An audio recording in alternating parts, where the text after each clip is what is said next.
Hey everyone, what is up? Welcome into Attacking Third. It's Mondays, and finally, we're back with LaBonta. It's been almost a month, my girl. McCall Zerboni's here. I'm Lisa Carlin. We're chatting a little bit of Euros. We're talking KC Current and their summer of soccer. So thanks for hanging with us. If you're on YouTube, drop a hey, hi, hello, what's up to Lo, because my friend, we have not seen you. What have you been up to, Lo? What haven't I been up to? Also, when you said it's been a month, I feel like this month of soccer, I feel like I'm starting a new season. I don't feel like it's still the 2025 season. This last month has been so long and so eventful and so fun because there's been so much international soccer on. So I've enjoyed being a fan off the field because we've been working here in Kansas City. Of course you have, and we are going to talk about that. We know it's called a break, even though it's not actually a break. So, guys, if you're listening to us as a pod, if you're watching with us live on YouTube, thanks for hanging with us. If you don't know, A3's been nominated for a People's Choice Award, Best Female Hosted Podcast. But now we need your help to vote for Attacking Third to reach the finals. So scan the QR code or go to podcastawards.com/app/sign up. Select the drop-down menu for Best Female Hosted Podcast. Pick Attacking Third. It should take less than a minute, and we cannot do it without you. We appreciate all your love, all your support, for always being in our corner. Thank you, thank you, thank you. Okay, Lo, so you've talked about it. You were watching a lot off the pitch. We're coming off of a Euro final that just concluded yesterday. England win their second straight Euros on penalties, 3-1 over Spain. Did you watch the tournament, Lo? Did you guys have watch parties with your teammates? Like, what are NWSL players doing this during the break? Are they watching more football? 100%. Because if you are not a true fan lover of the sport. And I think what I've loved, obviously, I'm neutral when it comes to the Euros, right? We didn't have any players on our team on the current play in the Euros. So I was truly watching as a fan. But I think what was even more fascinating is how well people from the NWSL were doing in the Euros. Like, one, I'm just going to think right off the bat, like Jess Fishlock, right? For Wales, like everybody's talking about Spain, France, how good they're doing. But Jess Fishlock, I text her wife after she scored. I was like, if there's one thing I know about Wales, it's Jess Fishlock is going to score for them. And for her to get the first one, like I don't know if many people know about her struggle this year, like trying to get healthy, try and even qualify for the Euros. For her to just put that on her butt, like for everything she's done in soccer, I was like, that's a beautiful soccer moment. Yeah, that's the stuff you're cheering for and you love to watch. And like that's the fan and friend part of it, You're just like, I'm so happy to see the people I know out there thriving and you know what they've been through, because let's be honest, the NWSL has been a road. So anyone that was like the day ones, like the OGs, like Jess Fishlock, you're rooting for them so hard. But also I found myself like when I used to play like and watching world tournaments, I'm like kind of studying too. Like I'm like watching which players are good, what are their habits, maybe some attributes I can pick up from their game. You can't help but like turn that soccer brain off where you're like analytically looking at it like film kind of. 100%. And I think like I'm thinking of Spain yesterday, like, you and me are midfielders. So I'm like, wow, that pass, the weight of the pass, the way they have the smallest little areas to receive the ball and slip the ball with the perfect amount of weight. I'm like, oh, looks like I'm going to add that to practice tomorrow on top of my other practice with my team. Always studying, always preparing. Guys, turn your brains off for just 1 minute. I know, like, it's sick.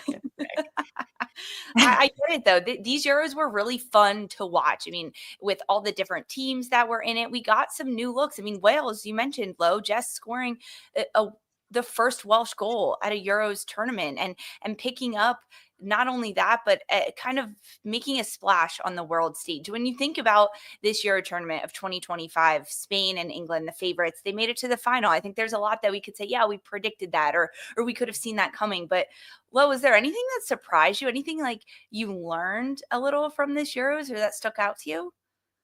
100%. And I think too, when people predicted England and Spain maybe before, to be honest, like there were so many conversations too around France. Like they surprised me. So, they started off so hot that first game and they were playing so well. And I think it was interesting about France is that, there was some controversy about the final roster that they went with. Some people left off and they went kind of with a younger one, but they showed up. That whole team, they played so well. Cascarina, obviously, from the NWSL, we're like, I was not familiar with your international game. This is so good. She did so well. I was so proud of her. I'm a little worried when we play her again. Like, she's on a high right now. But France, I thought they were going to make it. And yeah, I'm just going to say, whether it's a surprise or disappointment, these PKs, you guys, I cannot. What was happening? What wasn't happening? What were they not practicing? Were they not doing the mental part? Because oh my goodness, I think I got worse at PKs watching all of those. What was the record of how many were actually made? It was like less than 50%. No. Yes, it was insane. Before we entered, I think it was like the semis. There's something like 16 taken and like 5 were made. Yeah. Something insane. The stat work was crazy. I don't think I've seen a tournament with worse penalty kicks in the history of women's football. And there were so many. I was so on a high about how much progress the game has made and how it's gotten faster, quicker, more quality, which is facts. It's the level is heads and tails much more than it was even with the previous Euros 4 years ago. The only thing that digressed is the penalty kicks. And I was out here like, okay, are the goalkeepers getting better? But not really, because a majority of them weren't even hit on frame. Yes. Oh my goodness. And two, it wasn't even just like the final decision. There were some during regular play that were being missed as well. Like Spain had 2 in regular play, not this game, the game before, or not the final, the one before that. I think I don't remember correctly, but I was just like, this is so frustrating. And I think one of the messages in our group chat on our team was like, Euros needs to ban PKs because they're not good. They're not good at all. After the quarterfinal of Sweden, England, hold on, I'm just going to say this. Sweden came out and said, we didn't practice these. Like, we didn't prepare for this. It is a knockout tournament. You're going to go to penalties once you get to the quarterfinals. Also, did they not just doing? Yeah, didn't they just win in PKs like the year before, the tournament before? If you're out here practicing set pieces, that goes hand in hand. It's the same thing. Any dead ball situation where you can actually plan, prepare, and get on the same page, that is just training. That's just practice. That's coming up with ideas and executing. It's free money if you do it well. Why are they not including that in like dead ball set piece planning? It's crazy to me. Yeah, I think too, what was even crazy, we go through all that. And then speaking of Louisville was playing an International Women's Cup down in Brazil. And both of their games, their semis and finals, went to PKs.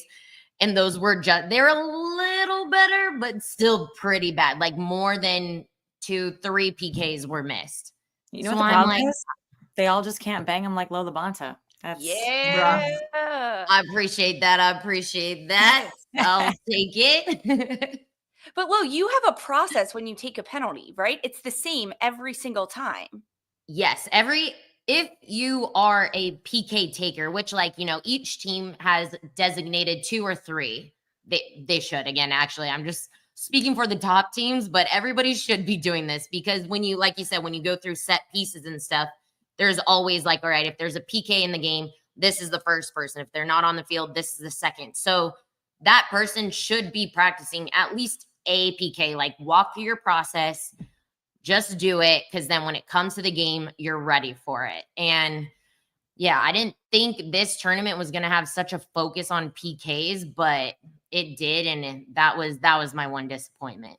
Yeah. It's like a free throw in basketball. Like, it doesn't matter if you need to make the one to tie the game at the end of the game or if it's early in there. Like, your routine and your planning should be the same. Like, repetition, that's what they tell you. Like, count your steps back, sideways, organize your angle. Like, you're supposed to repeat that same behavior over and over and over again.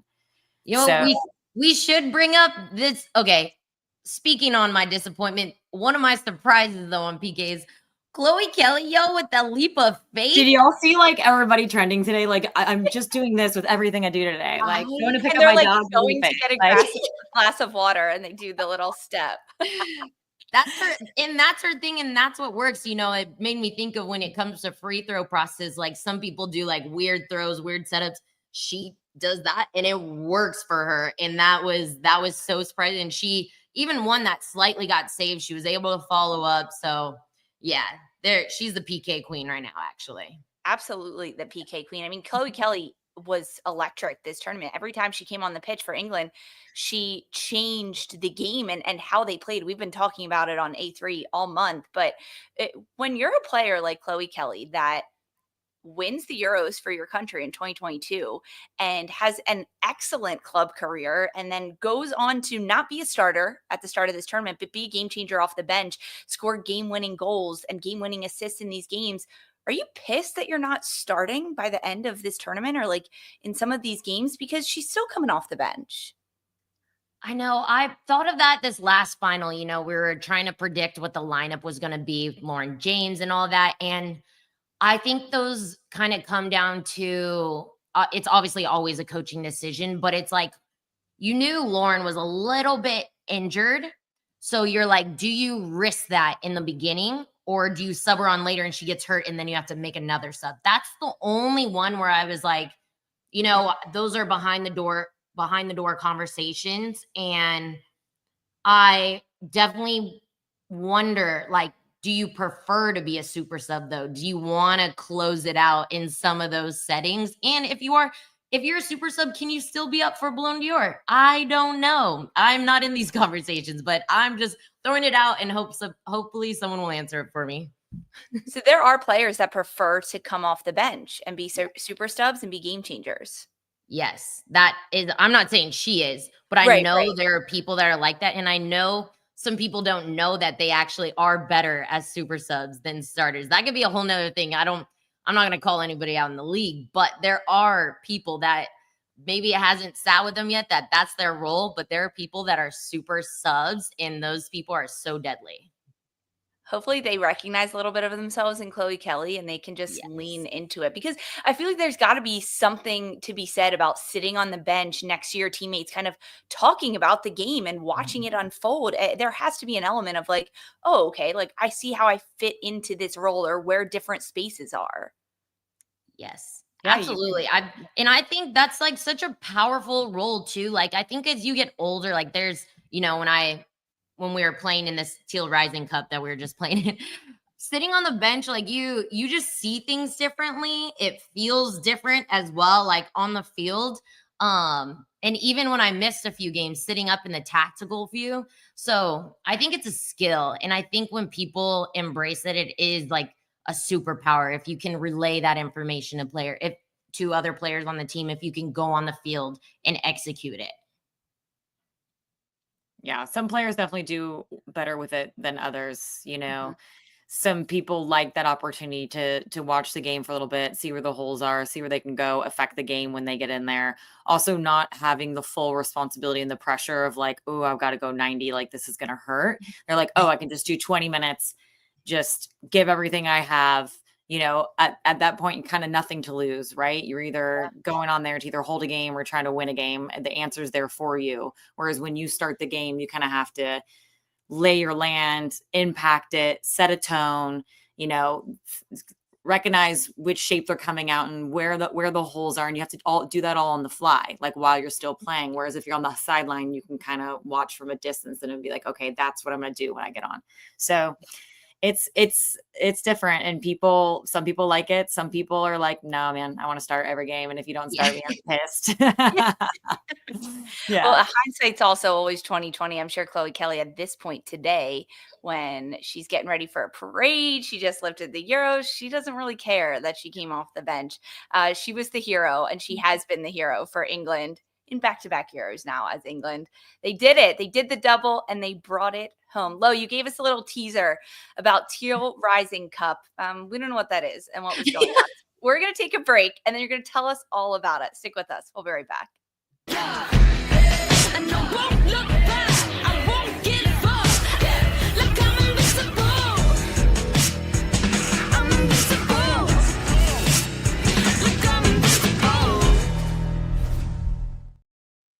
Hey, welcome back to Attacking Third. This summer, we've had the Euros, Women's AFCON, Copa America. There's been so much happening during this international break where NWSL took a break from regular season play, but NWSL teams, Kansas City Current, were still competing in competitions and what was happening, little mini soccer tournaments. For instance, KC Current took part in the inaugural Teal Rising Cup. Yeah. 4-team tournament. I mean, how was it? Break it down a little bit for us. To be fair, like I miss the Summer Cup. I miss the original Challenge Cup, right? Where you play in the summer, you have these games outside of season. I miss the Summer Cup because the Summer Cup you played teams from Mexico. So it's always nice to play teams outside the NWSL because you play them 50 times during the year anyways. But this was so fun because we did the Teal Rising Cup and 2 teams from Brazil came to us, and then Chicago too. But basically it was a 2-sided tournament. Each of us, like NWSL versus Brazil, winners play each other, losers play each other. And it just happened that we got to play the 2 Brazil teams, and it was so fun because I haven't played a Brazil team yet, and I have Brazilian teammates, obviously, but it is very different when there's 11 of them out there versus when you have a couple on your team. And it was so fun. I love the Brazilian style. It was hot for everyone. They come from a hot climate too, so it was pretty even. And it was a good match on both sides. And these summer tournaments for every team across the NWSL, you get to rotate your roster. People that usually don't get to play usually play in these games. So it was really cool to see how, different players can match up against different teams, the little cliques you build on the field as well. So it was so cool. We did get to lift it. It wasn't like prize money or stuff, but if you come into our home, hopefully we're the ones lifting the trophy at the end of the day. And yeah, it was so fun. Yep, exactly. Teal, all shades of teal were involved in that tournament. Cups on cups on cups. Like the new tournaments just keep being added every 6 months, every season. But I think a lot of people don't realize when you are in that summer break, when there's a what? Oh, sorry. Oh, look at this. What is happening? I was doing the Brazilian, what's it called? The okay, black Tinkerbell. Oh my God. This picture is insane. We're showing a picture right now of Lo, I don't even know, prancing through the air. Wait, were you why am I in the air? The ball's on the ground. Wait, were you jumping out of a tackle or into a tackle? What's happening? Who knows? Poor Andressa thinks I'm about to come get her. Look at her. She's squaring up on me. I don't know. That is shoving me off the ball. I don't know why my hand's in the air. What is going on? This is amazing. New celebration right here. You just prance in the I air. don't know what that is. That's like the ole. Yeah. Yes, totally. Oh gosh, sorry, I cut you off. That really surprised No, me. good job, Lo, because I'm just saying, I think a lot of people don't realize, like, when there is, a 4 to 5 week break for a world tournament or a summer break, they think we're like taking a break. We literally maybe have like 7 days off out of that entire like 5 weeks. So you would rather be playing competition than just training all the time or doing inter squad. You want to play other teams. So it is kind of nice that they are having these teams come over, wanting to play NWSL teams, giving you guys competition that's like a different look, kind of adding a layer to Kansas City. I can't imagine you guys are getting even better from all of this, but you will. And it's way better to like turn up to be like, all right, it's match day rather than like, okay, another training session and they're just going to rock us because we have no games. There's no player load. Like this is what coaches will do. And you realize that they don't care about you as much as you think. And they're only doing it literally so you can perform well on game day. They're not doing it like, oh, they must be tired, poor things. No, they're doing it and associating your load so you can perform your best on game day. If there's no games, they just run you to the ground the entire week. And you are so sore and so tired. And you're like, when does this end? So I'm so glad you guys actually had games.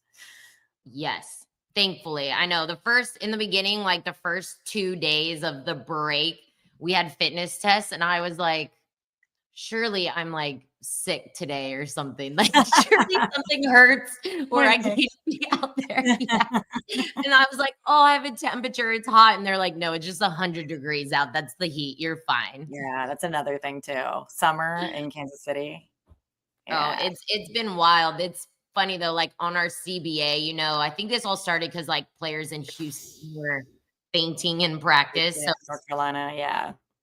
going a certain amount of time, you get like extended water breaks and the water towels. Oh my God, I'm loving it. Even When me our nutritionist makes us like quick smoothies at the end of practice, and she'll put umbrellas in there sometimes. I'm like, this it means more than you know. Like, thank you so much. I'm crawling off the field with it, but thank you so much. No, before they put the restrictions in the CBA that we can't have games during the middle of the day during the summer in places like North Carolina, Kansas City, Houston, we had so many games with the Courage at like 2 or 3 o'clock at the heat of the day. And you guys, I was sick for days following because you just get so dehydrated and you exert yourself so gnarly that like it's a full week recovery, like just illness almost. It was Yes. crazy.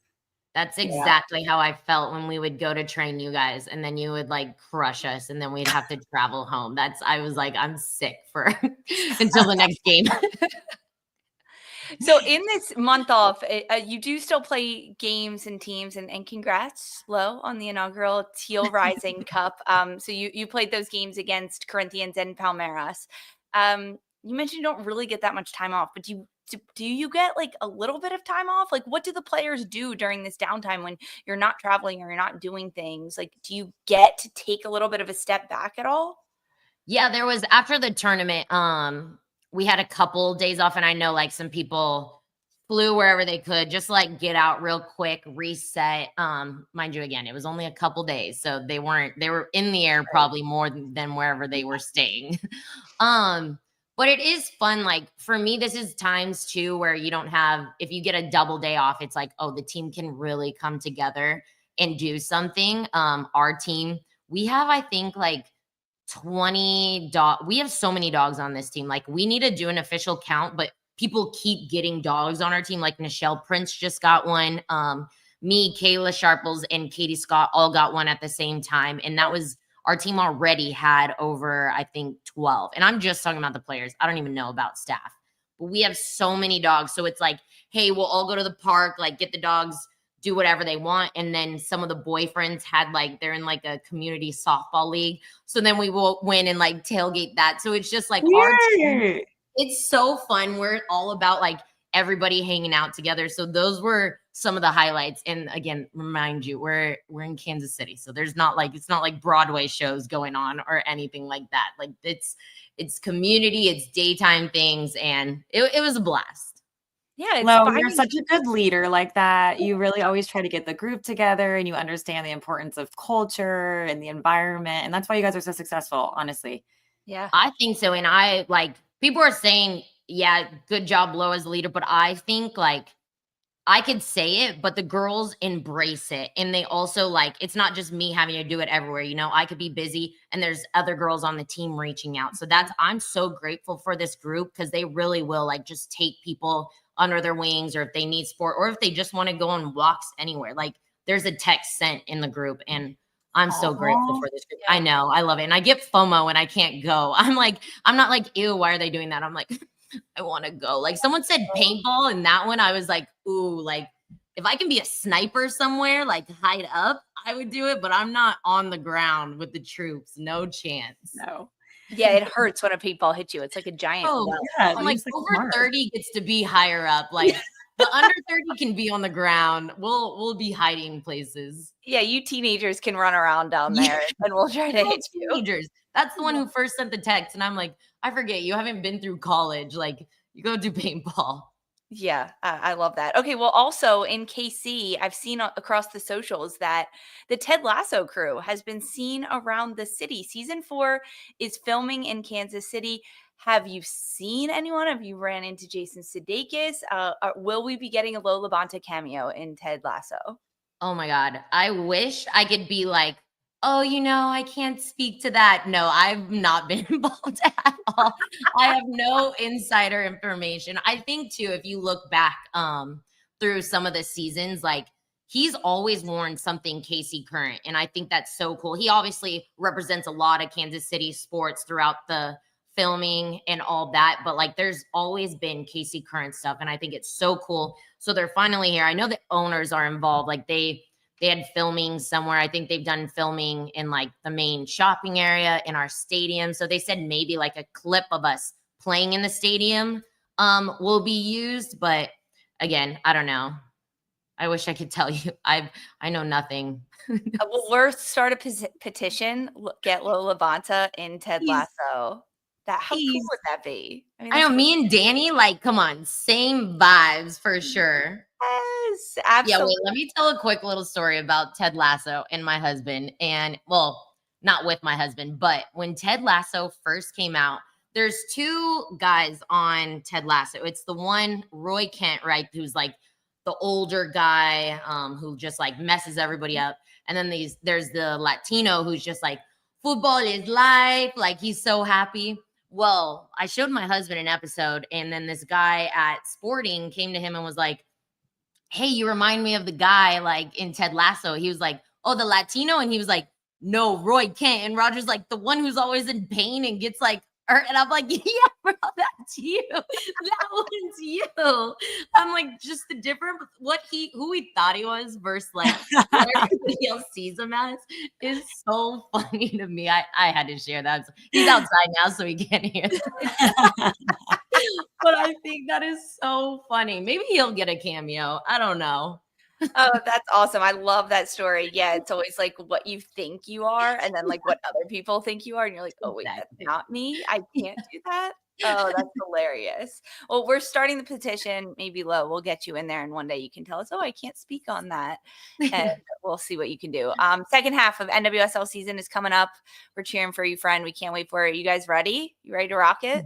We better be. I mean, we've been working, so we better be. It's crazy. Well, it has been good to jump back on here, do a little live with Lo, because we've missed you over this past month. And this has been really fun. McCall, thanks for doing this. Any final thoughts, Lo or McCall, before we say adios?